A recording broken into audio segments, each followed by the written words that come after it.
Monday, February 2nd, 2026, and we have a quorum present. Board members, all board members are present. So this meeting is started. First item on the agenda is public comment, which is the time for members of the audience to address the Board of Trustees through public comment. Before we begin, I will remind our audience members of the board's procedures for handling public comments. The public comment portion of our meeting is available to members of the public who wish to address agenda items to be considered by the board. Anyone who wants to speak during public comment must sign up prior to the start of the meeting and list the agenda item they want to discuss.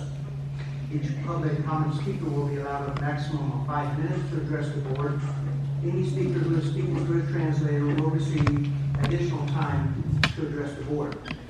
The public addressing tonight's agenda items allows all speakers who have signed up before the start of the meeting to address the board regarding an item on tonight's agenda. Please keep your comments or criticisms civil and courteous. Please also avoid using profanity and refrain from making personal attacks on others during your opportunity to speak. Last, we ask that you do not discuss students who are not your own child. Yelling, inappropriate, uncivil, or discriminatory comments will not be permitted. In the event your comment in the judgment of the presiding officer constitutes a complaint or charge against an employee or officer, it may be necessary for me to interrupt and ask you to stop and direct you to proceed with the school district's formal grievance procedures. If a speaker is seeking board resolution on a specific complaint, that concern should be addressed through the district's grievance process, which can be found online and include policies DGBA, FNG, and GF. Grievance forms can be obtained at any campus administration office or in the central administration offices. Specific factual information or recitation of existing policy may be furnished in response to inquiries, but the board shall not deliberate or decide regarding any subject that is not included on the agenda posted with notice of the meeting. In compliance with the Open Meetings Act, please note that the board will not respond to the public directly and will address the agenda items as being necessary when they are listed on the agenda.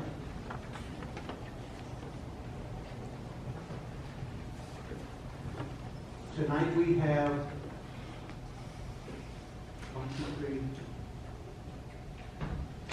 4 people speaking up for public comment. Due to the length of this, we would like to limit this. Instead of 5 minutes, I'm going to limit each person 4 minutes. So we're going to have Gail Cox, please come forward to the podium. You're going to be given 4 minutes. Turn that on.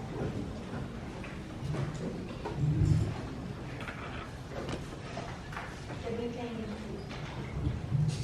My name is Gail Cox. I am a community member and the parent of a student athlete. I care about safety, fairness, and consistent standards in our programs. I understand I'm not supposed to talk about a student who's not mine, so I'm going to try and make this general. I support discipline and sportsmanship. Student athletes should be held to a high standard and held accountable when they make poor decisions. I witnessed an incident. It was a brief, emotional, unsportsmanlike moment on behalf of both players, and it ended relatively quickly with minimal referee intervention. Since then, I know that a student has spent months in DAP, been excluded from athletics, including missing tryouts for a particular team, baseball. And because of that, the district is saying he cannot play.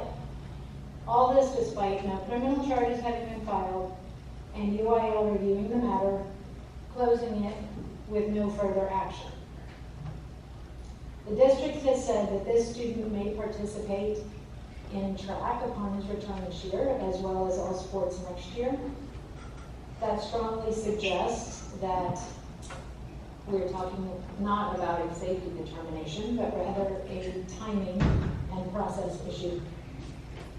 Given the situation, as I understand it, I am asking you, the board, to please direct administration to allow the head baseball coach to conduct a supplemental skills evaluation and make a roster decision at the coach's discretion, with reasonable conditions as the board sees fit, such as probation.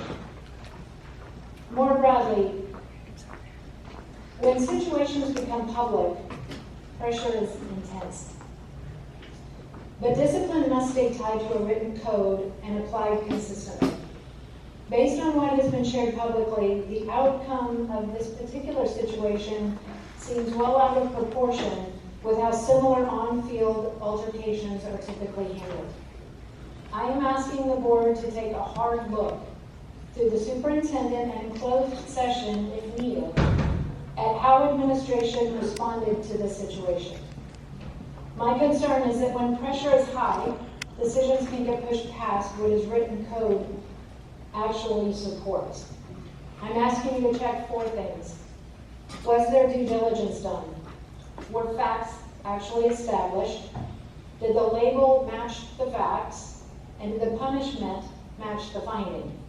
And would it have been the same without influence from the court of public opinion? If there's a gap, I am asking you to correct it and tighten the process. And I'm also asking you to publish a general, de-identified explanation of escalation levels so families know outcomes won't change based on outside influences. Thank you and have a good evening.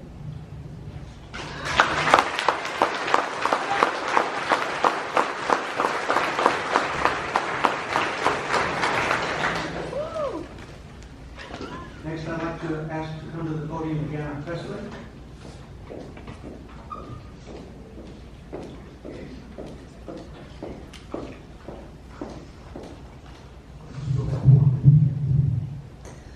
As a former educator and district employee, I have firsthand knowledge of the exemplary things which occur in our community and district. Investing in a leader for the baseball program, however, is an area that the district continues to fall short with repeated turnover and hiring of coaches who have little to no head coaching experience, unable to truly lead a program. But that is for another board meeting with a group as large, if not larger, than the one before you today. We are here tonight due to the district's inadequacies and failure regarding the student, just as much as it has been disappointing the baseball program. Selective enforcement of district policies raises concerns for stakeholders, which is why so many of us are here tonight. Under Texas Education Code, districts are required to consider the student's disciplinary history, intent, and the specific circumstances surrounding an incident, as well as apply discipline consistently across similarly situated students. Placement in an in-school suspension requires administration to review the placement at least once every 10 school days after the date of suspension begins to evaluate progress and to determine if continued in-school suspension is appropriate, which requires documentation of the determination if the suspension is continued. Additionally, Texas Education Code requires consideration of self-defense or provocation when determining disciplinary outcomes. Placement in a DEEF program is intended for situations where a student's continued presence poses a serious and ongoing disruption to the learning environment. With the above stated points from the Texas Education Code, how is continued action against a student who does not pose these threats to others or the learning environment justifiable? Choosing a student who has no prior disciplinary issues to make an example of is inconsistent, biased, and absurd. With the district receiving direction from UIL that deemed no action necessary from them, as well as a statement from the opposing team's coach, which did not shine a negative light on the student, I construe that the district's path with this incident must be a result of the viral capacity it held. But does that make it right? Are the decisions being made for the students falling into the district's vision and mission? These are things to consider when determining a young man's future. My family has known this student for several years outside of a school setting and as an athletic teammate, and can attest to his respectful and commendable character. His jovial personality uplifts the atmosphere in any setting. As I conclude, this community and district are outstanding.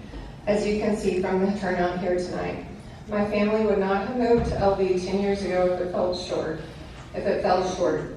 However, when it comes to hiring to lead a baseball program and the current situation occurring to this student, who so many of us are here tonight to advocate for, you continue to fail. So do better, please.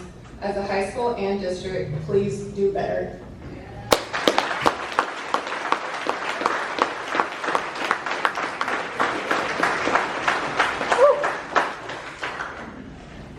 Ms. O'Gorley, there are only 3 people signed up, so the final speaker is going to be Sandy Chavez.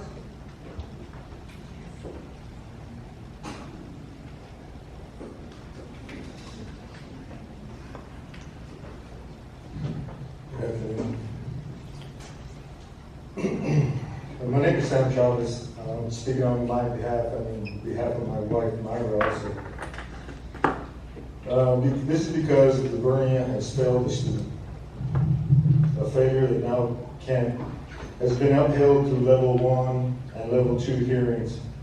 And let's be clear, this student is not just any student. He's every one of us, this child.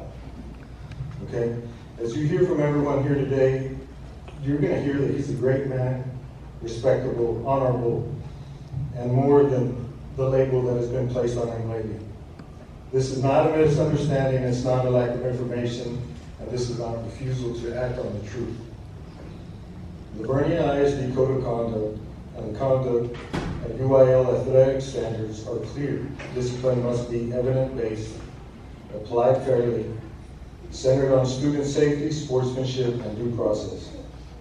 UIL expectations specifically emphasize self-control, non-retaliation, and accountability, grounded in facts. As the video I'm sure all of you have seen, or should have seen, it clearly shows that the student met every one of those expectations. During a school-sanctioned football game, the student was subject to a repeat physical contact outside of normal play. He showed restraint. He did not retaliate. He did not escalate.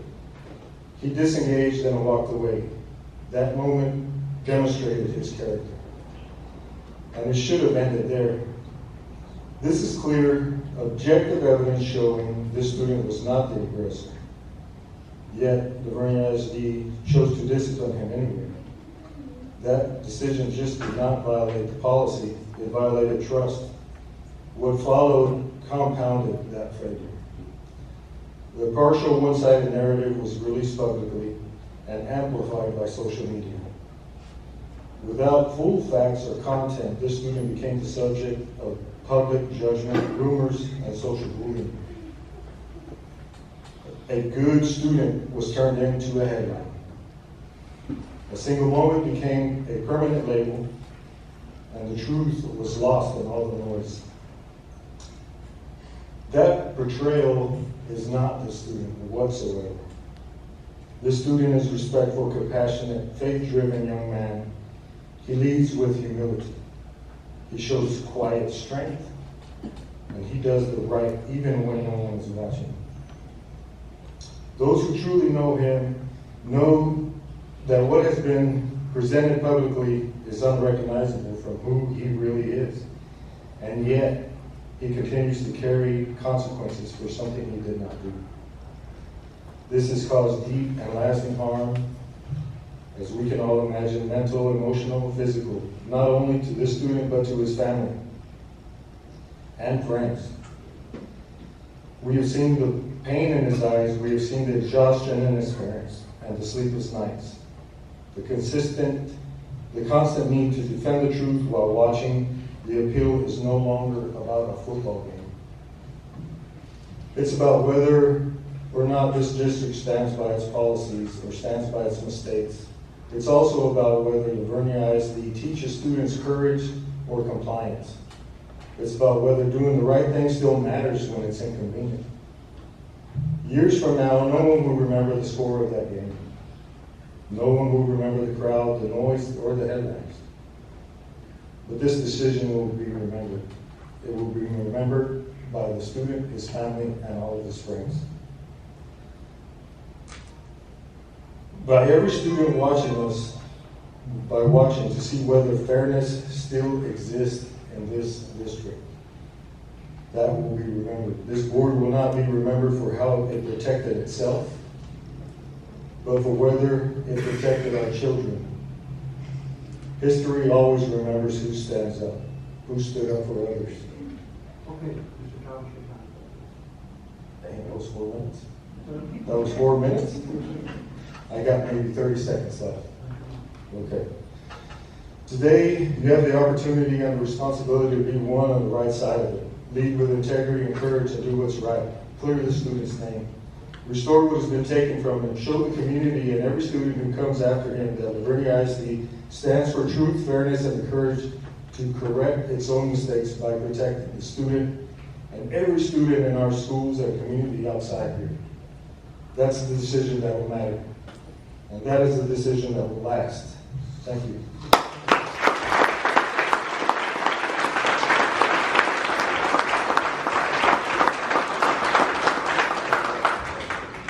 Okay, next item on the agenda is executive session. The time is now 5:46. Pursuant to Texas Government Code Section 551.071, attorney consultation regarding legal issues related to grievance process. Board members and our attorney will head back.